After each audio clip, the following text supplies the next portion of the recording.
அரசியல் அரங்கத்திற்கு வணக்கம். வணக்கம். இன்றைய தினம் பல்வேறு செய்திகள் வந்திருக்கு. அதில் முக்கியமான சில செய்தியை பார்ப்போம்.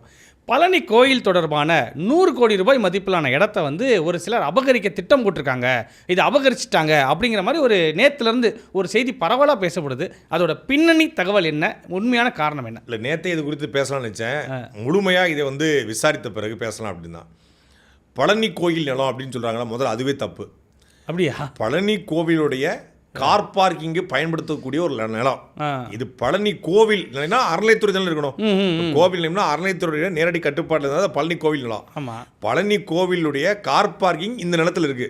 ஆனால் இது திருப்புகழ் சுவாமிகள், முருகதாஸ் சுவாமிகள் அண்ட் தண்டவாணி சுவாமிகள் ட்ரஸ்ட் அப்படிங்கிற ஒரு ட்ரஸ்டின் கீழே இருக்கக்கூடிய நிலம். இப்போ பல்வேறு ட்ரஸ்ட் இருக்கு. ஆமாம், அங்கே நிறைய ஆன்மீக ட்ரஸ்ட்டுகள் இருக்கு. இப்போ நம்ம ஆதீன மடங்கள்லாம் இருக்கு இல்லையா, அது போல இது ஒரு மடம், ஒரு மடத்தினுடைய நிலம். இது கிட்டத்தட்ட ஒரு 1.4 ஏக்கரு.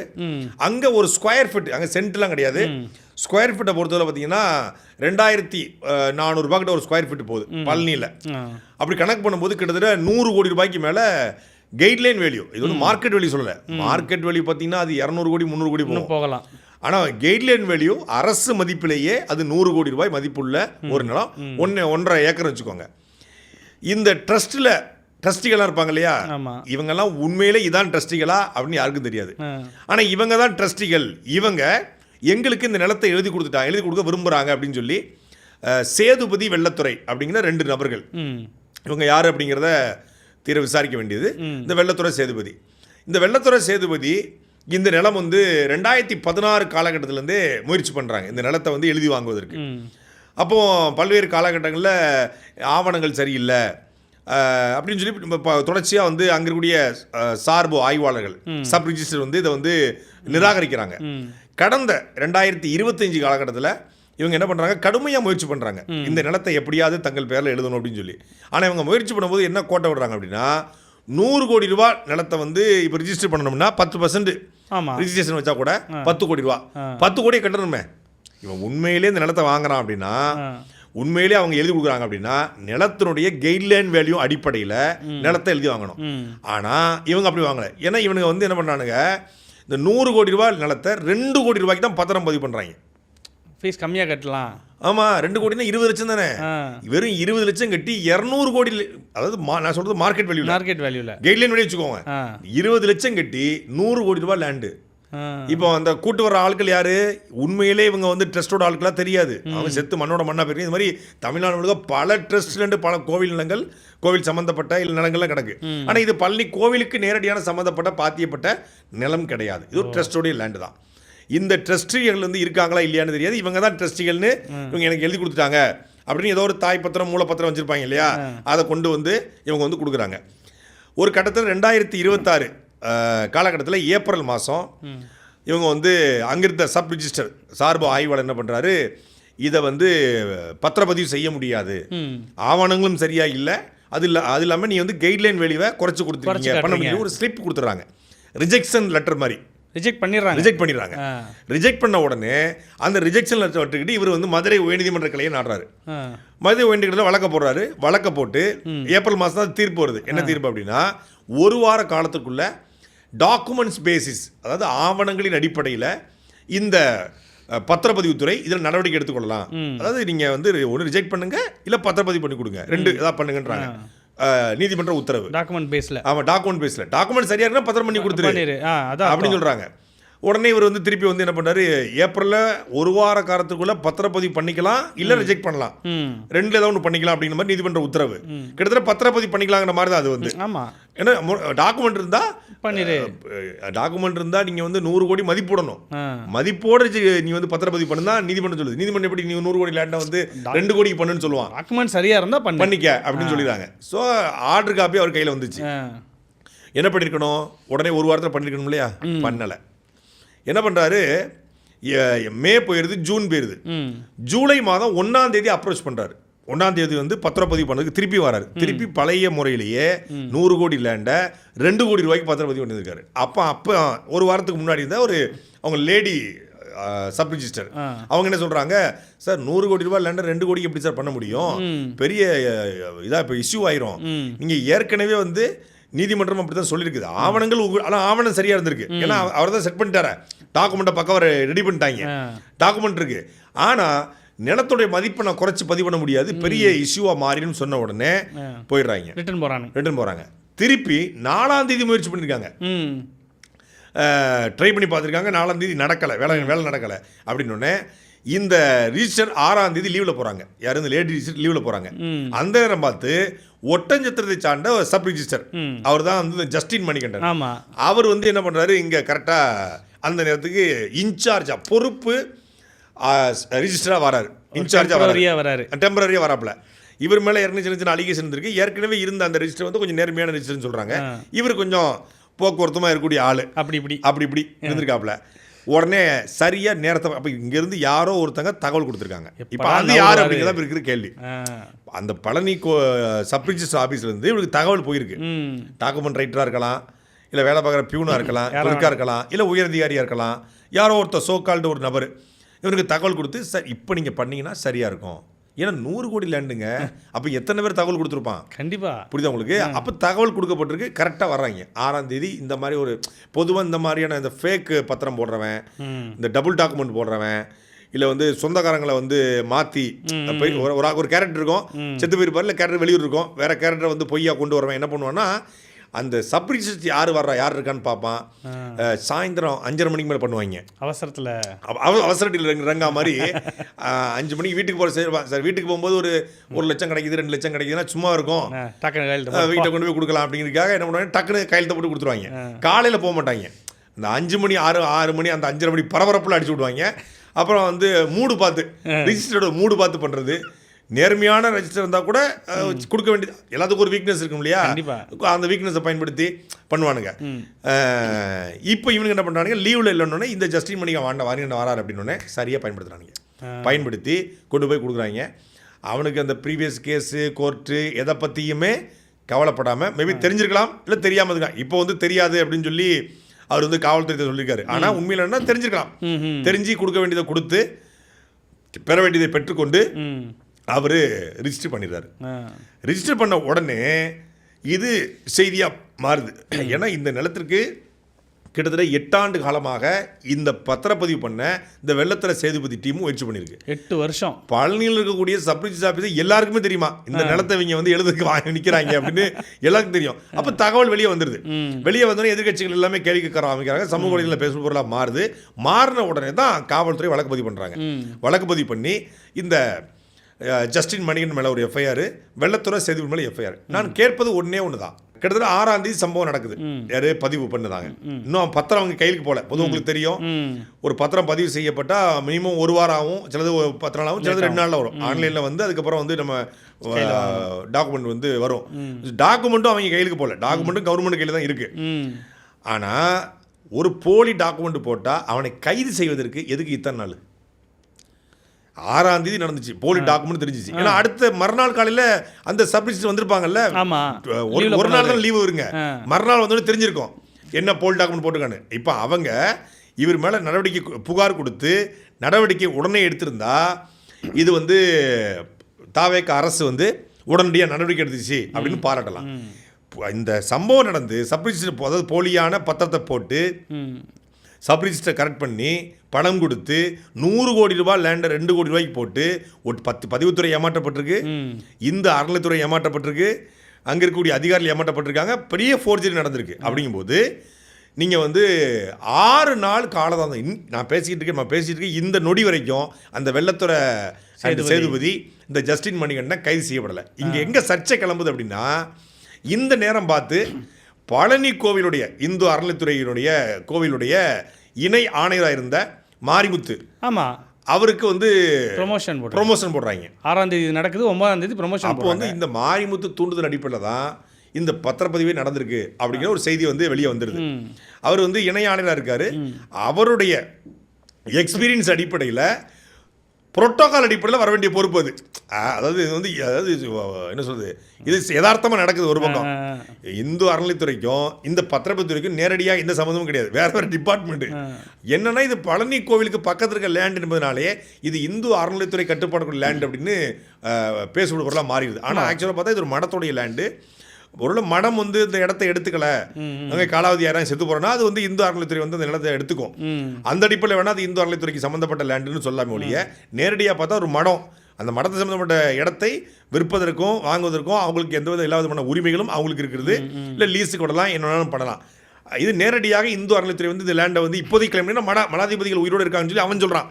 இல்லை, இவங்க மடாதிபதிகள் கிடையாது, இவங்க போலியானவங்க, இந்த நிலம் வந்து இந்து அறநிலைத்துறை நிலம்னு சொல்லி இதுக்கப்புறம் வேணா அறநிலைத்துறை வந்து கிளைம் பண்ணலாம். இதுக்கு முன்னாடி வரைக்கும் அவங்க கிளைம் பண்ணவே இல்லை, இது எங்க லேண்டுன்னு சொல்லவே இல்லை. ஆனால் சும்மா இருந்த லேண்ட் அப்படிங்கனால பார்க்கிங்காக பயன்படுத்தியிருக்காங்க. இப்போ ஆஸ் பர் த புரோட்டோகால் அடிப்படையில் அவருடைய எக்ஸ்பீரியன்ஸ் அடிப்படையில் மாரிமுத்துக்கு போஸ்டிங் போட இந்த குருவி உட்கார பணம்பளம் விழுந்த கதையா இங்கே 100 கோடி லேண்டை 2 கோடிக்கு ஒருத்தர் ஆட்டையை போடுறான். அந்த நேரம் பார்த்து மாரிமுத்துக்கு போஸ்டிங் அப்படின்னு ஒன்று இவர் சொல்லி தான் இது நடந்துச்சு அப்படிங்கிற மாதிரியான செய்தி மாறிச்சு. நம்ம வந்து வார்டனாக இருந்தாலே அடிப்போம் அப்படிங்கிற மாதிரிலாம் இல்லை. உண்மையை விசாரித்து பார்க்கும் பொழுது இது முழுக்க முழுக்க ஒரு சார்பு ஆய்வாளர் அவருடைய கரப்ஷனாலையும் இந்த வெள்ளத்தரை சேதுபதி அப்படிங்கிறோடைய கன்னிங்னாலையும் தான் இந்த லேண்டு வந்து பத்திரப்பதிவு முழுக்க முழுக்க நடந்திருக்கிறது. ஆனால் இது தனிநபருடைய சீட்டிங் மட்டும் கிடையாது, வெள்ளத்துறை சேதுபதி மட்டும் கிடையாது, இந்த ஜஸ்டின் மணி ஒன்றும் கிடையாது. இதுக்கு பின்னாடி ஒரு கும்பல் இருந்திருக்க வாய்ப்பு இருக்குது. ஏன்னா 100 கோடி ரூபாய் லேண்டை சாதாரணமாக கொண்டு போய் பண்ணிட்டு வந்துட முடியாது. கண்டிப்பாக நம்ம இந்த ரியல் எஸ்டேட் புரோக்கர்கள் நிறைய பேருடைய கதைகளை சிறையிலும் சரி வெளியும் சரி நம்ம படிக்கிறோம். இவங்க எப்படி ஏமாந்தனா ஒரு என்ன சொல்றது, ஒரு நெட்வொர்க்காக இருப்பாங்க. இவங்களுக்கு பின்னாடி வந்து ஒரு பெரிய டீம் இருக்கும். அந்த டீமாக சேர்ந்து தான் இந்த வேலையை பார்த்துடும். அவங்க யார் என்பதான் இப்போ கேள்வி. இவங்களுக்கு யார் யார் ஹெல்ப் பண்ணாங்க, தனிநபராக பண்ணாங்களா அப்படிங்கிறத விசாரித்து உடனடியாக மொத்த பேரையும் கைது பண்ணணும். அதுக்கு முன்னாடி இந்த ஜஸ்டின் மணிகண்டனையும் இந்த வெள்ளத்துறை சேதுபதியும் உடனடியாக கைது பண்ணுவோம். இப்போ என்னன்னா பிணை கேட்டு மதுரை நீதிமன்றத்துக்கு போயிருக்காங்களாம். இப்போவே பண்ணுறது சீட்டிங்கு. 100 கோடி ரூபாய் லேண்டை 2 கோடி ரூபாய்க்கு ஏமாற்ற பார்த்துருக்காங்க. ஏமாற்றி தமிழ்நாடே கொந்தளிக்க வச்சுட்டு இப்போ எங்களுக்கு பிணை கொடுங்க, நாங்கள் as per the guidelines as per the norms அடிப்படையில் டாக்குமெண்ட் பேசிஸ் தான் போனோம் அப்படின்னு சொல்லி இது வந்து ஒரு இதாகிடுச்சு. தமிழ்நாடு அறநிலைத்துறை அமைச்சர் ரமேஷ் கூட சொன்னார்ல, தவறு நடந்துச்சு, அது மாதிரி நாங்கள் ஒரு தவறு பண்ணிட்டேன், அதனால் எங்களுக்கு பெயில் கொடுக்குன்னு போயிருக்காங்க. இந்த பெயில் ரிஜெக்ட் செய்யப்பட்டு அவங்க கைது செய்யப்படணும். ஏன்னா இது வந்து மடாதிபதிகளுடைய லேண்டு. இப்படி தனிநபர்களுடைய உழைச்சி சம்பாதிச்சு வாங்கின லேண்டு எத்தனை லேண்டு வந்து இந்த மாதிரி சீட்டிங் பண்ணுவாங்க. எவ்வளோ வந்து ஒரு பார்க்கிங் கூட லேண்டு, ஒரு பெரிய லேண்டு கூட வச்சுக்குவோம். ஆனால் அதை விட இது 100 கோடி மதிப்பு லேண்டாக இருக்கலாம். இன்னொருத்தன் 10 லட்ச ரூபாய்க்கு லேண்டு வாங்கியிருப்பான். ஆனால் ஆட்டோ ஓட்டி, இல்லை தூய்மை பணி செய்து, இல்லை மல்லிகைப்பூ விற்று, இல்லை ரோட்டில் ஒரு பழக்கடை போட்டு, ஒரு பெட்டி கடை போட்டு, ஒரு நாற்காலியை விற்று ஏதோ ஒன்றில் சம்பாதிச்சு சிறுக சிறுக சேர்த்து ஒருத்தன் ஒரு சென்டோ 2 சென்டோ இல்லை 5 சென்டோ வாங்கி போட்டிருப்பான். அதை இந்த வெள்ளத்துறை சேதுபதி போன்ற ஆட்கள் ஏமாத்தினா அது எவ்வளோ பெரிய கொடுமை. இந்த 100 கோடி நிலத்தை ஏமாத்துவதை விட தனிநபர் சம்பாதிச்சு வாங்கக்கூடிய நிலத்தை ஏமாற்றுவது மிக மிக கொடுமையானது. அப்போ இது போன்ற நபர்கள் வந்து உடனடியாக தண்டிக்கப்படணும். அப்படின்னா தான் இந்த சீட்டிங் ஃபெல்லோஸ் நாட்டில் கொஞ்சம் குறைவாங்க. நேரம் பார்த்து எப்படா லீவில் போவார்னு பார்த்து பத்திரப்பதிவு பண்ணாங்க. ஆனால் மேலே இருந்த முருகன் பார்த்து நியூஸ் ஆக்கி விட்டாப்ல. இதில் என்ன ஆயிடுச்சுன்னா, பழனி முருகனுக்கே பட்டை போட்ட அப்படிதான் அமைச்சர், பழனி முருகனுக்கே விபூதி அடித்த அறநிலைத்துறையெல்லாம் வந்து கிளை போட்டாங்க. நம்ம வந்து ஒரு விஷயத்தில் உண்மைத்தன்மை இருக்குதா இல்லை போயிருதான்னு பார்க்கணும். இதில் நேரடியாக அறநிலைத்துறை அமைச்சரோ இல்லை வந்து அறநிலைத்துறை அதிகாரிகளோ சம்மந்தப்பட்டதாக தெரியல. இது முழுக்க முழுக்க இந்த வெள்ளத்துறை சேதுபதியுடைய சீட்டிங்னால நடந்திருக்கு. அடுத்ததாக ஒரு செய்தி, இன்றைக்கி வந்து ஜூனியர் விகடனில் மிஸ்டர் கழுகார் அப்படிங்கிற ஒரு பகுதி வரும். இந்த பரபரப்பான செய்திகளை அப்படி பட்டும் படாமல் சொல்லுவாங்க இல்லையா, அதில் ஒரு செய்தி போட்டிருக்காங்க. என்ன அப்படின்னா, ஆணிரைத்துறையில் மூலப்பொருட்களுக்கான பெரிய டெண்டர் ஒன்று விடப்பட்டிருக்கிறது. மந்திரியை கவனிக்க மாட்டீங்களா, வெறுங்கையோடு வந்து போனால் எப்படி என்று ஒப்பந்ததாரர்களிடம் பேசுகிறார்களாம் அமைச்சருடன் இருப்பவர்கள். அறிவு கோயில் துறையை கவனிக்கும் நடராஜ அமைச்சரின் மனைவியே நேரடியாக கோதாவில் குதித்து விட்டார். இல்லை இவங்க விட்டால் ஜூனியருடனை வாங்கி படிக்கிறதுக்கு நம்ம வந்து சங்க இலக்கியங்கள் ஒரு கோனார் தமிழ் உரையை வாங்கி கோனார் தமிழ்லாம் வராதுங்க. இது சங்க இலக்கியங்கள்லாம் படிக்கணும். டிக்ஷனரிலாம் வாங்கி படித்து தான், தமிழ் டிக்ஷனரி இருக்கு இல்லையா, அதெல்லாம் வாங்கி படித்து இவங்க வந்து பண்ணணும். நீங்கள் முன்னாடி வந்து தினத்தந்தி இந்த மாதிரி இதில் வந்து ஒல்லி பிச்சா நடிகரோடு நம்பர் நடிகை நடிக்கும் படம், உள்ளி பிச்சா நடிகரும் நம்பர் நடிகையும் இணைகிறார்கள்னு போடுவாங்க. உள்ளி பிச்சா நடிகர் யாரா? தமிழ் சினிமாவில் எல்லாருமே ஒல்லியாக தானே இருக்காங்க. நம்பர் நடிகை யாருங்க? அவங்களா இருப்பாங்களோ இவங்களா இருப்போம்னு குழப்பம். 4 எழுத்து நடிகை, 4 எழுத்து நடிகை, எல்லா 4 எழுத்து நடிகையும் போட்டுரும். ஆமாம், அது மாதிரி இப்போ வந்து ஆணிரை துறையா? ஆமாம், ஆணிரை துறை. ஆணிரை கவர்தல் நம்ம படிச்சிருக்கோம். ஆணிரை கவர்தல்னா மாடு கவர்தல். மாடுனா என்ன? கால்நடைன்னு சொல்லலாம். கால்நடைத்துறை அமைச்சர் ஏற்கனவே அரசியல் புதுசாக செய்தி வந்துச்சு. இந்த கால்நடைத்துறை அமைச்சர் வந்து கடந்த ஆட்சியில் மட்டும் தான் கவனிப்பீங்களா, எங்களெல்லாம் கவனிக்க மாட்டீங்களா, எங்க ஒரு மாதத்துக்கு வந்து எங்களுக்கு கிட்டத்தட்ட 5 லட்சம் 10 லட்சம் செலவாகுது, நாங்கள் எப்படிங்க செலவு பண்ணுறது அப்படின்னு சொல்லி எல்லா துறைகளிலுமே ஒப்பந்தம் வந்து நீட்டிக்கப்படுது, புதிய ஒப்பந்தங்கள் போடப்படுது. இப்போ யார்கிட்ட போய் அவங்க காசு வாங்குறது? கான்ட்ராக்ட் தான் வாங்க முடியும். அப்போ கான்ட்ராக்ட்காரங்கள்ட்ட அவங்க வந்து வாங்க ஆரம்பிச்சிட்டாங்க அப்படிங்கிற செய்திகள் வந்து அரசல் புதுசாக வந்துச்சு. அதை வந்து ஜூனியர் விகடன் உறுதிப்படுத்தியிருக்கு. அதுக்கப்புறம் பார்த்தீங்கன்னா அறிவு திருக்கோயில் என்னது சொல்லுங்க கரெக்டாக. கோயில் துறை அறிவு திருக்கோயில். கோயில்னா சாமி கும்பிட்ற இடம். அறிவு திருக்கோயில்னா ஸ்கூலு காலேஜ் உயர்கல்வித்துறை தான் அப்படி சொல்றாங்க. அறிவு கோயில்னா பள்ளிக்கல்வித்துறை, அறிவு திருக்கோயில் அப்படின்னா உயர்கல்வித்துறை. உயர்கல்வி அமைச்சராக நடராஜ அமைச்சரின் மனைவி அப்படின்னு சொல்றாங்களே காசி விஸ்வநாதன் வேலை வேண்டும் அதான் சொல்றல, இவங்க பெரிய டிக்ஷனரி போடணும் போல இருக்கு.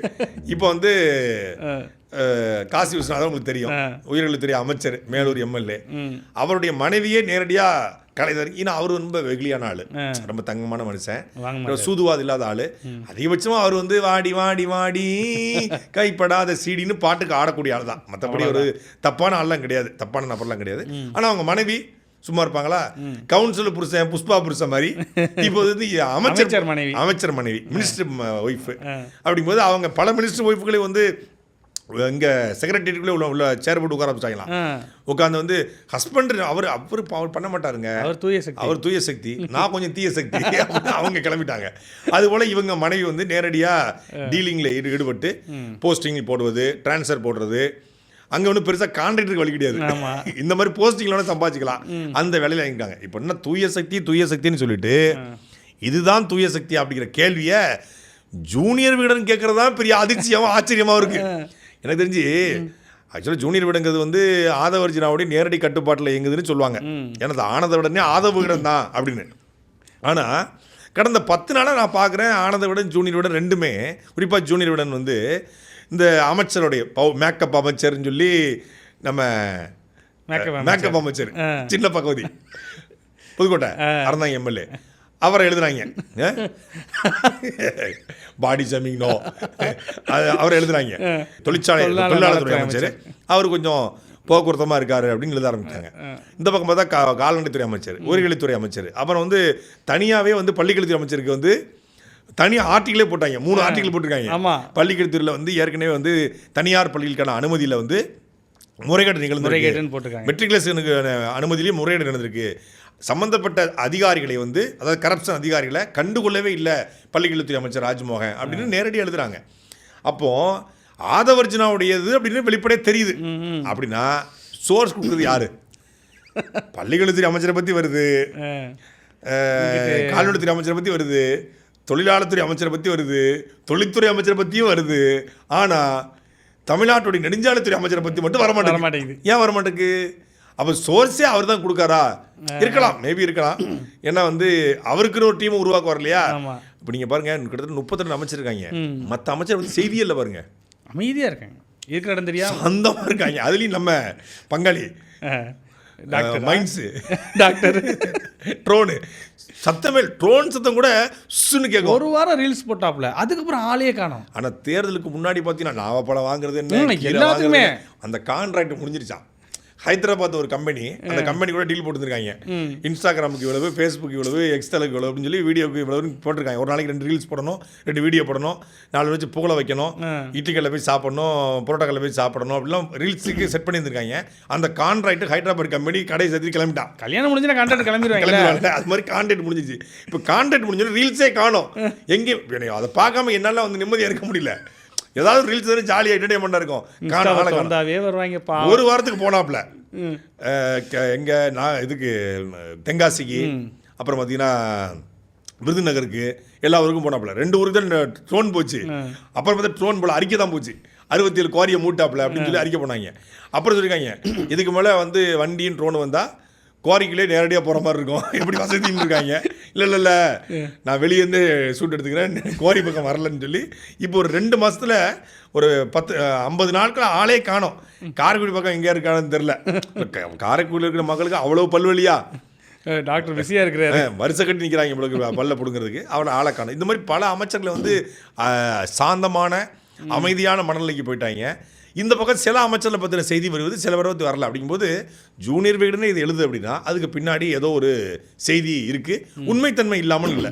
இப்போ இந்த நடராஜா அமைச்சரோட மனைவி கிட்ட போய் எல்லாரும் சொல்கிறாங்களா சிக்கலாயிரும் பார்த்து அப்படிங்கிறாங்களா? அப்போ அவங்க சொல்கிறாங்களா என்ன சிக்கலாயிர போது, யாரும் வாங்காதே நம்ம வாங்குறோம், நம்ம தயவில் தான் அந்த ஆட்சியே நடக்குது அப்படின்னு சொல்லியிருக்கிறாங்களா? அம்மா அவன் உண்மை தானே.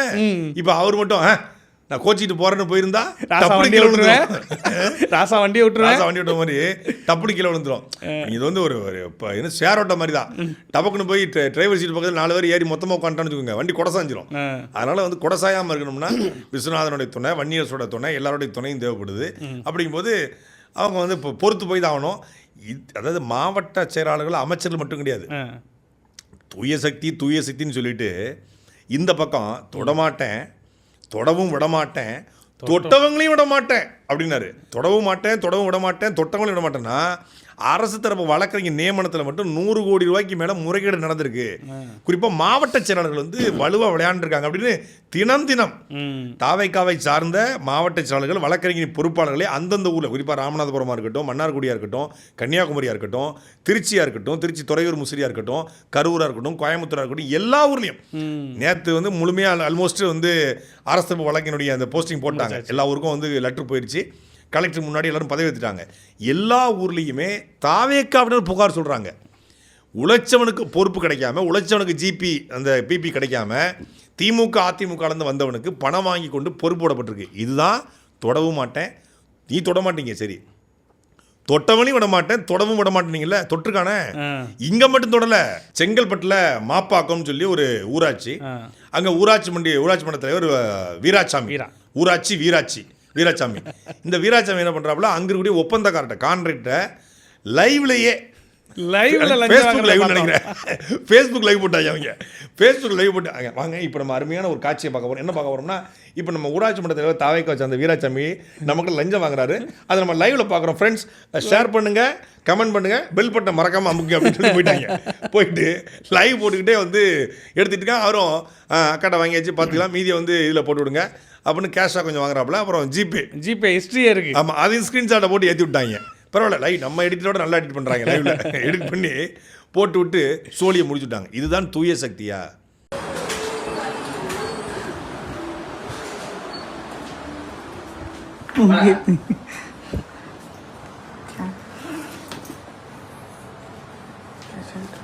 கூட அதெல்லாம் ஒன்று கூட எவ்வளோ இருக்குது? 30. ஒன்று தான் அனுப்பிச்சிட்டுங்களா? இது என்ன அக்கால சொல்ல கொடுத்தா செலவு வச்சுருவோம். நீ போட்டு விட்டுனா டேய் போட சொல்லிட்டேன் நான், உண்மையிலே போட்டேன்டா. கிளர்க்கு வச்சுக்கிறாரு புக்கை. நாலு சரியான இல்லை மாட்டேன், அன்னைக்கே சொன்னேன்டா உண்மையில. கிளார்க்கு ஏழுமலை இல்லை அப்பு வரல,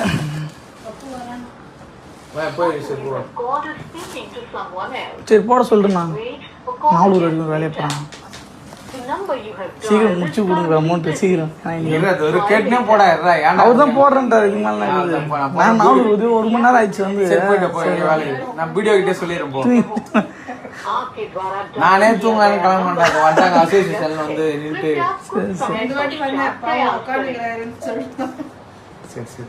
சரி சரி போட்டு விட்டுருங்க, நான் பார்த்து. ஆள் பில்லு அங்கே எடுத்து போனால் தான் அந்த ஆளுக்கு கைது போடுவேன். வீடியோல பிரச்சனை இல்லைடா. நீங்கள் டயல் செய்த எண் தற்போது பிஸியாக உள்ளது. சரி பார்த்துட்டு போட்டுருங்க. அப்போ அதாவது கீழே இருக்கவன் பூரா என்ன நிலைமைக்கிட்டான்னா ஆளாக பறக்கிறான். நான் இப்பவும் சொல்கிறேன்ல, தாவேக்கு ஆட்சிக்கு வந்து ஒரு வார்த்தை சொன்னேன், திமுகவை விட மிக மோசமான ஊழல் ஆட்சியாக தாவேக்கு ஆட்சி இருக்கும். இப்போ சொல்கிறேன், எழுதி வச்சுக்கோங்க. ஏதாவது நோட் இருந்தால் யாராவது எந்த பார்த்துட்டு இருக்கவங்க எழுதி வச்சுக்கோங்க. திமுகவை விட மிக மோசமான, பல மடங்கு மோசமான ஊழல் ஆட்சியாக தாவேக்காவுடைய ஆட்சி இருக்கும். ஏன்னா 10 ஆண்டுகள் பசியோடு இருந்த கைதி கார்த்தி வெளியே வந்தோடனே பிரியாணி அள்ளி தின்னார்ல, அண்டா நிறைய. எதுக்கு? பசி. பிள்ளைக்கு அவ்வளோ பசி. அதுபோல் பிளாக்கில் 80 ரூபா டிக்கெட்டை 200 ரூபாய்க்கு விற்று பழக்கப்பட்டவன் எம்எல்ஏ வானா அவன் சம்பாதிப்பான மாட்டானா? பிளாக் டிக்கெட்டை கொண்டு போய் 1000 ரூபாய்க்கு தன் ரசிகர்கள்ட்ட விற்று, தன்னுடைய விஜய் ரசிகர்கள்ட்டையே அந்த ரசிகம் விற்று அதை வச்சு சம்பாதிக்கிற ஒருத்தன் பேனர் கட்டுறதுக்கு வந்து ஆளுக்கு 1000 ரூபா வசூல் பண்ணி 1000 ரூபாய்க்கு பேனர் வச்சுட்டு அதில் ஆட்டையை போடுவாங்க. பேனர் விலை 1000 ரூபா இருக்கும், இவன் 10 பேர்ட்ட 1000 வாங்கி 10,000 அதில் 9 ஆட்டையை போட்டுருவான். அந்த மாதிரி சம்பாதிக்கக்கூடிய மாவட்ட செயலாளர்கள் ஒன்று இவெல்லாம் சேவை பண்ண வந்தவன் அரசியலுக்கு. நாட்டு மக்களுக்கு சேவை பண்ண வந்த ஒரு கருவேல மரம் இருக்கக்கூடாது, ஏரிகளை தூர்வாரணும், நாட்டு மக்களுக்கு மும்மாரி மழை பொழியணும், ஆற்றுமல் கொள்ளையை தடுக்கணும், கனிமூல கொள்ளையை தடுக்கணும் அப்படின்னு வந்தவனா முழுக்க ரசிக வெறியில, பதவி வெறியில, அரசியல் வெறியில அரசியலுக்கு வந்தவன். சேவைங்கிறது துளி அளவு கூட நான் சொல்றேன், ஒரு அமைச்சர் கூட கிடையாதுங்க. ஒருத்தர் கூட நல்லா இருக்கு அப்படின்னு சொன்னா, ஒரு அமைச்சர் கூட சேவை மனப்பான்மை கிடையாது. ஒருத்தருக்கு ரீல்ஸ் மோகம் இருக்கும், ஒருத்தருக்கு பண மோகம் இருக்கும், இன்னொருத்தருக்கு பதவி மோகம் இருக்கும், ஏதோ ஒரு மோகம் இருக்கும். பணமே சம்பாதிக்க மாட்டேன். இன்னைக்கு வந்து பெருந்தலைவர், கர்ம வீரர், கிங் மேக்கர், நேர்மையினுடைய நேர் வடிவம், சாகும்போது சட்டப்பையில் 120 ரூபா பணத்தோட செத்து போன 9 முறை அமைச்சராக இருந்து தமிழ்நாட்டுக்கு 14,000 பள்ளிக்கூடங்களையும் அணைகளையும் கட்டி கொடுத்து தொழிலை வளர்த்து விவசாயத்தை பெருக்கிய ஐயா காமராஜருடைய பிறந்தநாள் இன்னைக்கு. காமராஜர் மீது சத்தியமிட்டு சொல்கிறேன், இந்த ஆட்சி ஒரு கேடுகட்ட ஆட்சியாக வந்து கொண்டிருக்கிறது என்பதற்கு இந்த ஊராட்சி மன்ற தலைவர்களும் இன்றைக்கி உயர்கல்வித்துறை அமைச்சர்களும் இந்த பள்ளிக்கல்வித்துறையுடைய இந்த குற்றச்சாட்டுகளும், அதை விட தாண்டி தமிழ்நாடு முழுக்க 12 குவாரிகளை, அதாவது மணல் குவாரியை துறப்பதற்கு யோசிச்சுக்கிட்டு இருக்காங்களாமா. இங்கே யாரு அது, யார் துறைன்னு சொல்லுங்க. டாக்டரா? டாக்டர் கிடையாது, டாக்டர் வந்து மைன்ஸு. இது வந்து மணல் குவாரி வந்து நேரடியாக வந்து நம்ம இவர் புஷி நீர்வளத்துறை அமைச்சர் அவருடைய கட்டுப்பாட்டில் வருது. புஷி வந்து ஆய்வு கூட நடத்தி 2.5 ஆண்டுகளாக தமிழ்நாட்டில் செயல்படாமல் இருந்த காவிரி ஆற்றுப்படுகையில் 600 கிலோமீட்டர் 12 மணல் குவாரிகளை அமைக்கலாமா, அதை தனியாட்ட கொடுத்து காசு பார்க்கலாமாங்கிற திட்டத்துக்கு இறங்கியிருக்காங்க. கேட்டால் அரசின் கஜானாவுக்கு நேரடியாக மணல் வரும், சேட்டலைட் மூலியமாக ஆய்வு பண்ண போகிறோம். குஜராத்தில் பண்ணிக்கிட்டு இருக்காங்க சேட்டலைட் மூலமாக, ஏதாவது எத்தனை லாரி போகுது, எவ்வளோ எடுக்கிறாங்கன்னு ஆய்வு பண்ணலாம். சேட்டலைட்ல சேட்டலைட்டுக்குள்ளே உட்காந்து ஆய்வு பண்ணுவீங்களா நீங்கள்? அவன் அதிலே ரேடார் கண்ணிலே மண்ணை தூக்கி போவான். மணல் வியாபாரி மணல் குவாரி நடத்துகிறவன். அதை நேரடியாக தமிழ்நாட்டில் ஏற்கனவே எடுத்த ஆட்களுக்கு கொடுக்க முடியாமல் ஆந்திராவிலேருந்து வரலாமா? எப்படி ஆந்திராவிலேருந்து கொண்டு வந்து தனியார் முதலாளியை கொண்டு வந்து ஒப்பந்தத்தை போட்டு அரசின் கட்டுப்பாட்டில் சேட்டலைட்டுடைய பார்வையில், டெக்னாலஜி பார்வையில் நாங்கள் எடுக்க போகிறோம். துளி அளவு ஒரு பிட்டு மண்ணு கூட, நீங்கள் பிட்டுக்கு மண் சுமந்தாருமாங்களா, ஒரு பிட்டு கூட வந்து இது வந்து வெளியே போகாது அப்படின்னு கொண்டு வராங்க. முழுக்க பணம் சம்பாதிப்பதற்கான வேலையில் இயற்கை வளங்களை சுரண்டுவதற்கு அரசு இறங்கிருச்சு. ஒரு பக்கம் பார்த்தீங்கன்னா ஸ்டெர்லைட்டை திறக்க முதலமைச்சரே விருப்பம் காட்டுறாரு, இன்னொரு பக்கம் வந்து மணல் குவாரியத்தை திறக்க புஷியானது விருப்பம், சூயஸுக்கு சேலத்தை கொடுத்துட்டாங்க. அந்த பக்கம் பார்த்தீங்கன்னா கனிமூல கொள்ளை கன்னியாகுமரியில் நடப்பதற்கான எல்லா ஒப்பந்தத்தையும் போட்டு கொடுத்துட்டாங்க. தமிழ்நாட்டை ஒரு சோமாலியாவாக மாற்றிட்டு கார்ப்பரேட் அரசியலுங்க, முழுக்க கார்ப்பரேட். கீழே பார்த்தீங்கன்னா நல்லா இருக்கும், ரேஷன் கடையில் போயிட்டு ஆய்வு செய்த முதலமைச்சர் அவரே அரிசி எடுத்து கொட்டினார் சார். ஒரு துளி அரிசி சிந்தலை சார். இன்னும் கியூட் தெரியுமில்ல, பக்கத்தில் பார்த்தீங்க, இது நீங்கள் போட்டுருவீங்களா, ஐயோ போட்டுருவீங்களா, ஐயோ அவ்வளோ எனக்கு சின்ன பிள்ளைல தான் அவரை பிடிக்கும், அவ்வளோ வீட்டுக்காருங்க. இது ஒன்று என் வீட்டுக்காருங்க, அவர் வீட்டுக்காரன் தியாகி, என்ன முடிஞ்ச முடியாது, வீட்டுக்காரன் தியாகி, அவ்வளோதான் முடிஞ்ச முடியும். அப்போ இந்த பக்கம் என்ன நடக்கும்னா, ஒரு பேருந்தில் பயணித்தார், சில்லறை கொடுத்தாரு, அரிசியை போட்டார். பெரம்பூரில் போடுற அரிசி மட்டும் பளிச்சுன்னு இருக்கு, பெரம்பூரில் போடுற வெள்ளை சக்கரை பளிச்சுன்னு இருக்கு. தமிழ்நாடு முழுக்க அப்படி இருக்காங்க. அந்த வீடியோ நான் காட்டுறேன் உங்களுக்கு. அன்னைக்கு பெரம்பூரில் புது தட்டு, புது படி, புது ஸ்கேலு எல்லாம் இருக்குது. இதே மாதிரி எல்லா ரசம் கடை இருக்கா? பருப்பு பார்த்தீங்கன்னா மஞ்சன்னு இருக்குது, தோரம் பருப்பு. எனக்கு தெரிஞ்சு பக்கத்தில் இருக்கக்கூடிய super market department store super market வாங்கி வந்துருக்காங்க, வாங்கிட்டு வச்சுட்டாங்க. அவருக்கு தெரில, அவர் உள்ள வந்து இதுதான் எடை மிஷினா, எடை மிஷின் எப்படி இயங்கும், முன்னப்பட ரேஷன் கடைக்கு போனால் தானே தெரியும். இது எவ்வளோ கனமாக தம்பிள்ஸ் மட்டும் தானே வெயிட்டாக இருக்கும். அப்படி பார்த்துட்டு இருக்காப்புல.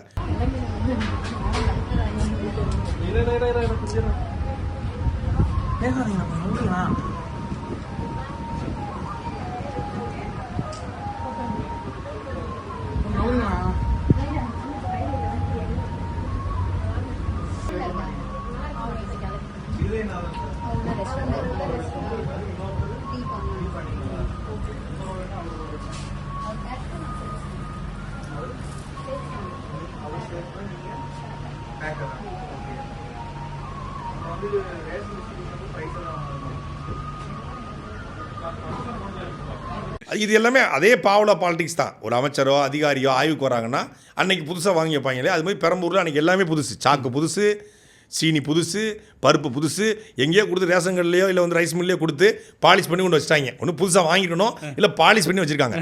இது மாதிரி அரிசி, இது மாதிரி பருப்பு எல்லாருக்கும் கிடைக்குதா? மனசாட்சியோட சொல்லணும். தாவேக்கா கட்சிக்காரன் பல பேர் ரேஷன் கடைக்கு போவான்ல, சொல்லுங்க. இது மாதிரி கிடைக்குதுங்க பெரம்பூரில். தாவேக்கா ஆட்சி வந்ததுக்கப்புறம் பெரம்பூரில் விஜய் அன்னைக்கு கொடுத்த மாதிரி தான் எல்லாருக்கும் கிடைக்குன்னு சொல்லுங்க, கிடையாது. இது ஒரு ஏமாற்று அரசியல். இப்போ மேலே எல்லாத்தையும் பண்ணுவாங்க, கீழே பார்த்தீங்கன்னா அடிப்பட்ட மக்களுக்கு நாங்கள் வந்து இதை பண்ணுறோம் அதை பண்ணுன்னு சொல்லி ஒரு பாவலா பாலிட்டிக்ஸ், ஒரு கார்ப்பரேட் அரசியல் வந்து முழுமையாக நடக்குது அப்படிங்கிறதான் பார்க்க முடியுது. இந்த மாம்பாக்கம் வீடியோவை பார்க்கும்போது நான் ஃபஸ்ட்டு பார்க்கும்போது ஏதோ சினிமா ப்ரொடியூசரோட ஆஃபீஸ்ன்னு நினச்சேன். அப்படி தான் இருந்துச்சு. அப்போ தான் நீங்கள் சொல்லுங்க, அவர் ஊராட்சி மன்ற தலைவரா? ஒரு ஊராட்சி மன்றத்தில் எப்படி ஆஃபீஸ் போட்டுருக்கானா, அவன் எவ்வளோ வாங்கியிருப்பான்? உதவியாளர்லாம் 1.5 லட்சம் வாங்கினது வெளியே வந்துருச்சு, பல பேர் வாங்கினது வெளியே வரல. அடுத்ததா இந்த தாவேக்க ஆட்சி வந்ததுலேருந்து பாலியல் குற்றங்கள் அதிகமாகிடுச்சுக்கிற செய்தி நம்ம பார்க்குறோம். அந்த குற்ற செய்திகளில் சரி பாதி இடங்கள் வந்து தாவேக்கா நிர்வாகிகள்னாலே வருது. அது மாதிரி வந்த ஒரு செய்தி, குளித்தலையில் திருமணமான பெண்ணுக்கு பாலியல் தொல்லை கொடுத்ததா தாவேக்கா நிர்வாகி ரமேஷ் அப்படிங்கிறவரை கைது பண்ணியிருக்கிறாங்க. தாவேக்காவோட கிருஷ்ணராயபுரம் மாவட்ட இணைச் செயலாளர் ரமேஷ். இவர் வந்து கடந்த 2 நாளைக்கு முன்னாடி ஒரு திருமணமான பெண்ணுக்கு பாலியல் தொல்லை கொடுத்துருக்காரு. தொடர்ச்சியாக ஒரு 3 மாத காலமாக இந்த பெண்ணை வந்து தொடர்ச்சியாக டார்ச்சர் பண்ணியிருக்காரு. ஒரு கடத்தில் வந்து அந்த பொண்ணு வந்து பொறுமை இழந்து காவல் நிலையத்தில் போய் குளித்தலை காவல் நிலையத்தில் புகார் கொடுக்குறாங்க. புகார் கொடுத்ததை காவல்துறை ஏற்றுக்கொள்ளலை. ஏன்? தாவேக்காவுடைய மாவட்ட செயலர் ஒரு காலத்தில் நான் சொல்கிறது, திமுக மாவட்ட செயலர்னா போலீஸ் ஸ்டேஷனில் பயப்படுவாங்க ஒரு காலத்தில். அப்போ வந்து திமுக மாவட்ட செயலர் டிஸ்ட்ரிக்ட் கலெக்டருக்கு இணையான போஸ்டிங்லாம் சொல்லிட்டு இருப்பாங்க. அப்போலாம் ஒன்றும் கிடையாது, இது சொல்லுவாங்க. இப்போ என்ன ஆளுங்கட்சியாக இருந்தாலே அவங்களுக்கு பயப்படணும்னு எந்த விதமான விதி இல்லைல்ல. ஆனால் தாவேக்கா மாவட்ட செயலர் ஏதாவது ரீல்ஸ் எடுத்து போட்டுற போகிறான். ஏன் இந்த அம்மா ஏன் அங்கே போனாங்க? சிங்கப்பெண்கிட்ட போய் கம்ப்ளைண்ட் பண்ணாங்க, அவங்க புகார் எடுப்பாங்கல்ல. சிங்கப்பெண்கள் இருந்தால் தானே கொடுப்பாங்க. எல்லா ஊரையுமே சிங்கப்பெண்கள் இருக்குது, அவங்க ஏதாவது ரீல்ஸ் போட போயிருப்பாங்க, அந்த நேரத்தில் அப்படி கொடுக்க முடியும். அப்போ இவங்க வந்து கொடுத்துட்றாங்க. புகார் எடுத்துக்கொள்ளப்படலை. புகார் எடுத்துக்கொள்ளப்படலதுக்கப்புறம் அவங்க உறவினர்கள் எல்லாரும் சேர்ந்து மீண்டும் புகார் அளிக்கிறாங்க, சாலை மறியலில் ஈடுபடுறாங்க. அதுக்கப்புறம் லோக்கலில் கூடிய கட்சிகள் பல்வேறு அமைப்புகள் அழுத்தம் கொடுக்குறாங்க. அவங்க வந்து சமூக வலைதளங்களில் எழுத ஆரம்பிக்கிறாங்க.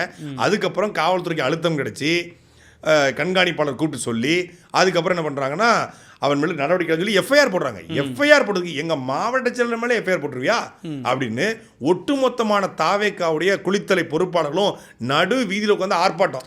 தூய சக்திகள் இந்த பக்கம் அந்த பெண் பாதிக்கப்பட்டிருக்கிறா, பாதிக்கப்பட்ட பெண்ணுக்கு ஆதரவாக நிற்கணும். அவன் யார் தப்பு செஞ்சிருந்தாலும் பாதிக்கப்பட்ட பெண்ணின் பக்கம் இப்போ தான் அறம்.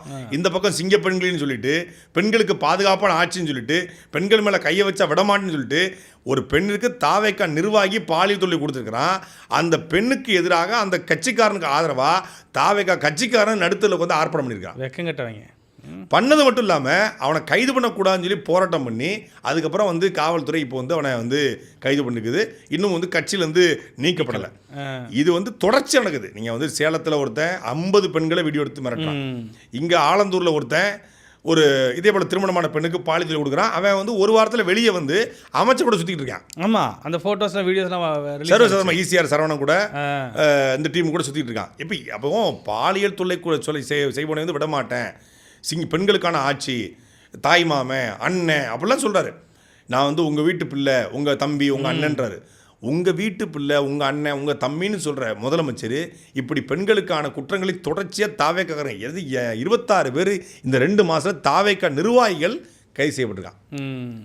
இல்லை அவங்கள புகார் இருக்குது, ஆனால் கைதாகிறாங்க, ஒரு வாரத்தில் வெளியே வந்துடுறானுங்க.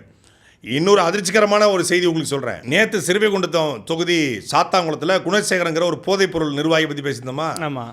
அந்த போதைப்பொருள் நிர்வாகியுடைய உறவினர் எம்எல்ஏ சரவணனுக்கு மிக மிக மிக மிக மிக மிக மிக நெருக்கமான ஒருத்தர், லாட்ரி சரவணனுக்கு நெருக்கமான ஒருத்தர், பேர் பிரபாகரன். சாத்தாங்குளத்துடைய மேற்கு ஒன்றிய செயலாளர், நெடுங்குளங்கிற ஊரை சார்ந்தவர். சாத்தாங்குளத்தில் லாட்ஜ் எடுத்து ஒரு 10க்கும் மேற்பட்ட இப்போதைக்கு 10க்கும் மேற்பட்ட பெண்களை வைத்து ஆதாரத்தோடு சொல்கிறேன். அந்த பெண்களுடைய கண்ணியம் கருதி, அந்த தவறான பெண்களோட இருக்கட்டும், கண்ணியம் கருதி புகைப்படங்களை வெளியிட விரும்பலை. ஆனால் ஆதாரம் வேண்டு இருக்கு. கிட்டத்தட்ட 10க்கும் மேற்பட்ட பெண்களை லாட்ஜ் வச்சு எடுத்து ஒரு வியாபாரம் பண்ணிக்கிட்டு இருக்கான். இவன் தாவேக்கால மேற்கு ஒன்றிய செயலாளர், கட்சியில் பொறுப்பு இருக்கான். எம்எல்ஏ சரவணை இவனை கூப்பிட்டே திடுறான்.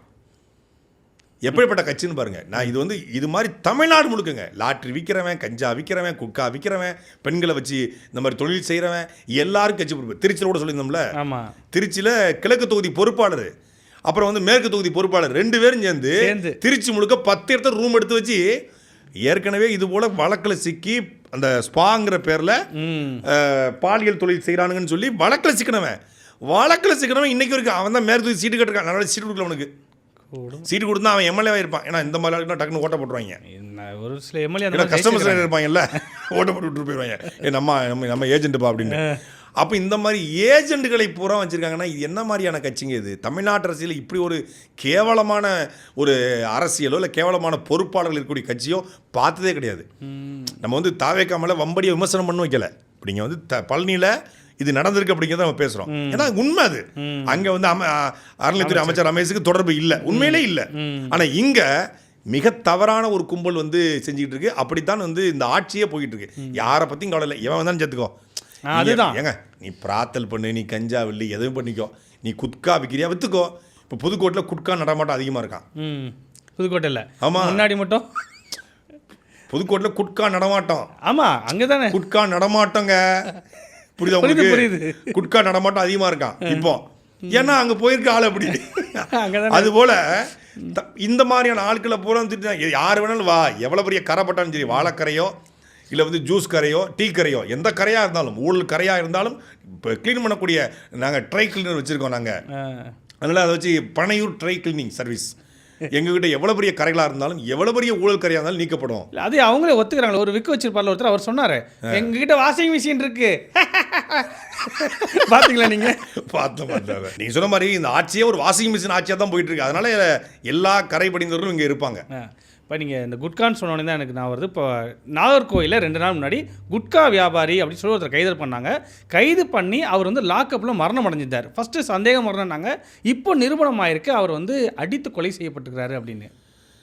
கடந்த 9ஆம் தேதி, ஜூலை மாதம் 9ஆம் தேதி கன்னியாகுமரி மாவட்டம் சாமித்தோப்பு பக்கத்தில் இருக்கக்கூடிய ஈத்தன்காடு அப்படிங்கிற கிராமத்தை சார்ந்த சபரிவர்மன் 34 வயது மதிக்கிற நபர்.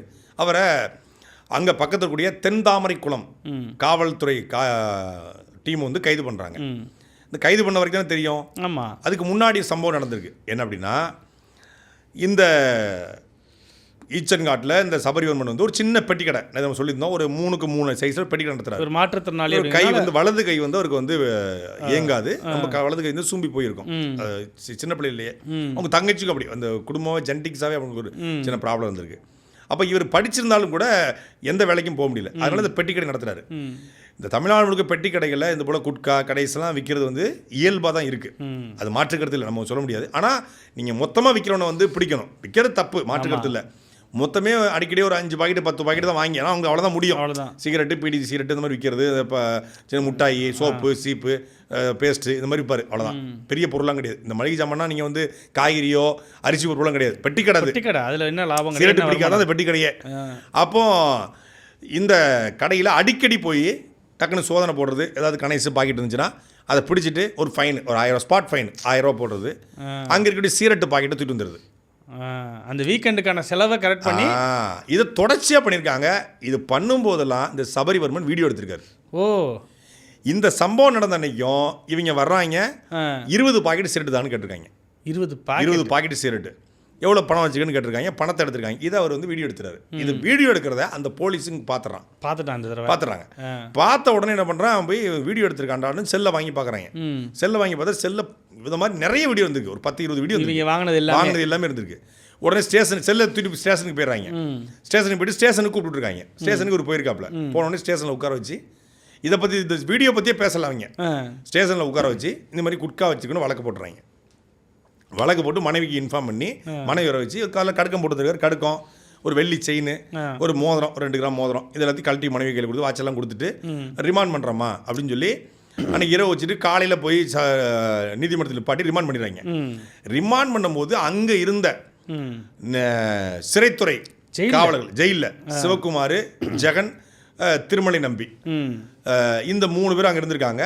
அவங்ககிட்ட வந்து இவன் ஒருவேளை இந்த செல்ஃபோனுடைய வீடியோ வெளிவந்தா ஒட்டுமொத்தமான போலீஸ் டிபார்ட்மெண்ட்டே அசிங்கப்பட்டு போயிடும். இப்போலாம் சோசியல் மீடியாவில் எப்பப்பன்னு காத்திருக்காங்க. அவ்வளோ வீடியோ வந்திருக்கு. இவனை வந்து இனிமேல் இவன் இதை வெளியே சொல்ல முடியாத அளவுக்கு இருக்கணும். அந்த அளவுக்கு வந்து இதை பார்த்துக்கோங்கன்னு சொல்லியிருக்கான்.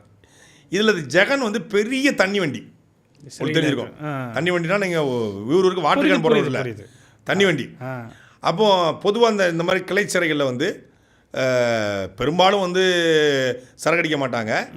இந்த நாகர்கோவில் இந்த பகுதிகளில் வந்து சரக்கை போட்டு வருது ஜெகனுடைய வழக்கம் குறிப்பாக ஜெகன் இந்த மாதிரி அவங்க வந்து அப்போ இவங்களுக்கு சரக்கை வாங்கி கொடுத்து இவனை பார்த்துக்கோன்னு சொல்லிட்டு போயிறாங்க. பார்த்து கவனிச்சு 10ஆம் தேதி உள்ளே போகிறாரு. 11ஆம் தேதி அவங்க மனைவி அவரை பார்க்க போகிறாங்க.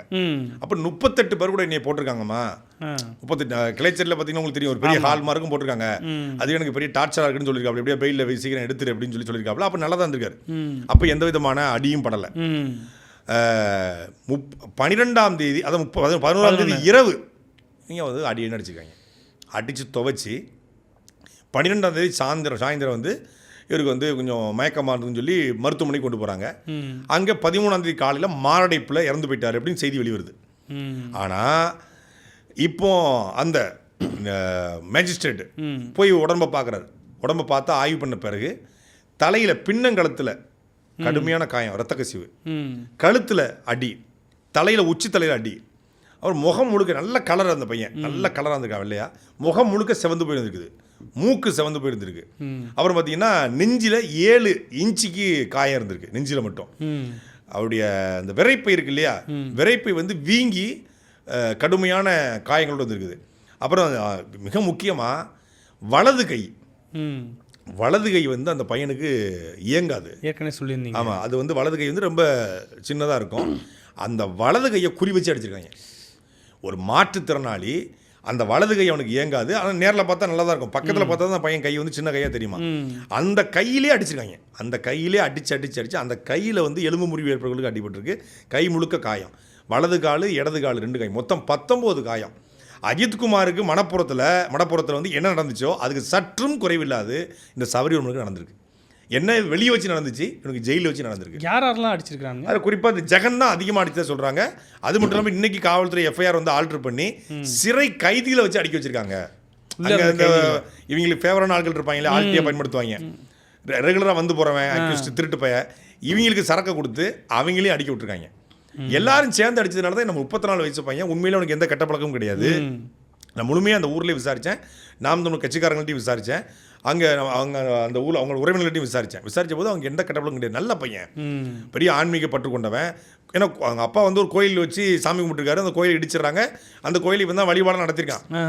பெட்டிக்கடை வச்சுருந்தா கூட அந்த வழிபாடு ஒரு பூசாரின்னு சொல்லுவாங்க இல்லையா, அது மாதிரியான ஒரு குடும்பம் அது. அப்போ கெட்ட பழக்கம்லாம் ஒன்றும் கிடையாது. அவன் வந்து மாரடைப்பு வருவதற்கான எந்த வாய்ப்பும் இல்லை. அதுக்கப்புறம் தான் நம்ம நேற்று தெளிவாக சொல்லியிருந்தோம். இன்றைக்கி முழுமையாக விசாரிக்கும் பொழுது இது முழுக்க சிறை காவலர்களுடைய அடக்குமுறை. அது மட்டும் இல்லாமல் இது இந்த காவலர்கள் சொல்லாமல் இது நடக்கலை, சொல்லிட்டு போயிருக்காங்க. இப்போ என்னன்னா இங்கே சிறைத்துறை காவலர்கள் மட்டுமே காவல்துறை அரெஸ்ட் பண்ணிக்கிட்டு இருக்கு. அவங்க 3 பேரை வந்து அரெஸ்ட் பண்ணியிருக்காங்க. இன்னொரு 8 பேர் மீது வழக்கு பதிவு செய்யப்பட்டிருக்குது. அது யார் பண்ணனா சிறையில் கூடிய மற்ற சிறைவாசிகளை. ஆனால் உண்மையான குற்றவாளி யாருன்னா இவன் மீது பொய்யான வழக்கு போட்டு வெறும் 3 பாக்கெட்டு குட்காவுக்காக வழக்கு போட்டு அவன் வந்து ஒருவேளை அந்த வீடியோ வெளிவந்தால் நம்முடைய குட்டு போன வெளிப்பட்டுரும், காவல்துறைக்கு அசிங்கமாயிரும் என்பதற்காக தங்களை காப்பாற்றுவதற்காக இவன் மேலே வழக்கு போட்டு இவனை அடிக்க சொன்னது அந்த செந்தாமரை குளம் காவல்துறை தான். அவங்கள தானே கைது பண்ணணும் முதல்ல. ஏதவன் இருக்க அம்பை அதுதான் அடிச்சது இவங்க தப்பு, அம்பு பிடிக்கணும் சரிதான். ஆனால் இவங்க வந்து இது சொல்லியிருக்காங்க. இல்லை எதில் இவங்க மாட்டிக்கிட்டாங்க அப்படின்னா, சிறையை பொறுத்தளவில் நீங்கள் செயலி போயிருக்கீங்க, நான் பண்ணிட்டு சேர்ந்தே போயிருக்கோம். சிறையை பொறுத்தளவில் சிறைக்கு உள்ளே போகும்போது நம்மளை முழுமையாக ஆய்வுக்கு உட்படுத்துவாங்க. ஆமாம், அதாவது நமக்கு உடம்புல தான் அடிபட்டிருக்கா, தழும்பு இருக்கா, அங்கமச்சம் எங்கே இருக்குது, டேட்டூஸ் எங்கே இருக்குது அப்படிங்கிறத இது பண்ணி திரையினுடைய ரிஜிஸ்டர் இருக்கும். இப்போ அந்த ரிஜிஸ்டரில் ஜெயில் ரிஜிஸ்டர், அதில் வந்து இவங்க எழுதுவாங்க இவருக்கு காயம் பட்டிருக்கு, காயத்தழும்பு இருக்குது, உட்கார இடத்துல அடிபட்டிருக்கு, இல்லை ஆணுறுப்பில் அடிபட்டிருக்கு, எல்லாத்தையுமே எழுதுவாங்க. அப்படி இவனை முழுமையாக ஆய்வு பண்ணியிருக்காங்க. அப்போ எதுவுமே பதிவு செய்யப்படலை. அப்போ சிறைக்கு போகிற வரைக்கும் அடி இல்லை. சிறையில் 11ஆம் தேதி இரவு, 12ஆம் தேதி காலையில் எழுதணும்ல, அங்கே எழுதுறாரு ஜெயிலர். என்ன எழுதுறாருன்னா, சிறையில் ஏற்பட்ட சிறு அடிதடி சண்டையில் இவன் உடம்புல காயம் ஏற்பட்டிருக்கு. ஏன்னா டெய்லி எழுதணும். டெய்லி காலையில் உட்கார வைப்பாங்க இல்லையா, உட்கார வைக்கும்போது என்ன நடந்திருக்குன்னு எழுதணும். ஜெயிலில் என்ன நடந்துச்சு, எத்தனை பேர் வந்தாங்க போனாங்க, எத்தனை பேர் சாப்பிட்டாங்க, அப்படி எழுதும்போது இந்த சபரிவர்மனுக்கு வந்து சிறையில் 4-5 பேர் சேர்ந்து அடிச்சிட்டாங்கன்னு எழுதிட்டாரு. சிசிடிவி ஜெயிலில் இருக்குல்ல, அதில் மாட்டிக்கிட்டாங்க. அதில் இவனை அடிக்க கூட்டு போனது, வந்தது, இரவு அழைச்சிட்டு போனது எல்லாமே பதிவாயிருக்கிறது. அந்த அடிப்படையில் தான் காவல்துறை அவன் மீது நடவடிக்கை எடுத்து 3 பேரை கைது பண்ணியிருக்காங்க. இது மட்டும் இல்லாமல் செந்தாமரை காவல்துறை கைது செய்யப்படணும், அவனுக்கான உண்மையான நீதி வழங்கப்படணும் அப்படிங்கிறதான் நம்ம தமிழக அரசு வைக்கிற கோரிக்கை. ஏன்னா அந்த ஆட்சிலையும் இது நடந்துச்சு, இந்த ஆட்சிலையும் நடக்குது அப்படின்னா என்ன மாற்றம் இருக்குது? அந்த ஆட்சியில் நடக்கும்போது சாரிமா மாடல் ஆட்சி, சாரி எங்களுக்கு வேணாம், நீதி வேணும்னு சொல்லி தமிழக முதலமைச்சர் சொன்னார். இப்பவும் அது தொடருது. சிறைத்துறையோ காவல்துறையோ மரணம் தானே. அப்படிங்கும்போது தமிழக முதலமைச்சர் சாரி கேட்காம நீதியை கொடுப்பார் அப்படின்னு நம்ம நம்புகிறோம். பல்வேறு செய்திகள் குறித்து பேசணும். மீண்டும் நாளை அரசியல் அரங்க நிகழ்ச்சியில் சந்திப்போம். நன்றி. சாட்டை எடுத்து நாட்டை திருத்து